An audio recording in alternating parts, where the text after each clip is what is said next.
আসসালামু আলাইকুম প্রিয় আপু ভাইয়ারা। আজকে আমি চিকেন রান্না করব ঝাল ঝাল করে। শীতের দিনে ঝাল ঝাল করে চিকেন খেতে অনেক ভালো লাগে।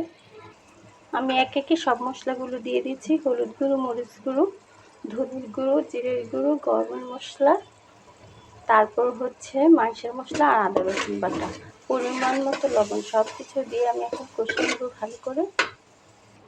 আমার মশলাটা কষানো শেষ, মশলাটা গ্রেভি গ্রেভি হয়েছে। এখন মাংসগুলো দিয়ে দিব, আমি চিকেনগুলো দিয়ে দিয়েছি। এখন ভালো করে কষিয়ে, আমি বেশি পানি দিব না, মাখা মাখা পানি দিয়ে তারপর রান্না করব।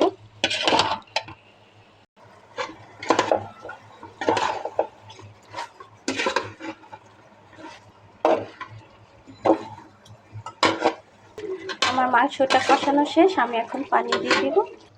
মাংসতে পানি দিয়ে দিয়েছি, এখন বলক আসতেছে। আমার তরকারিটা হয়ে গেছে, আর একটু গ্রেভি হলে আমি নামিয়ে ফেলবো। আমার তরকারিটা হয়ে গেছে, মাংসের তরকারিটা। আমার ভিডিওটি যদি ভালো লেগে থাকে অবশ্যই লাইক কমেন্ট শেয়ার করতে ভুলবেন না।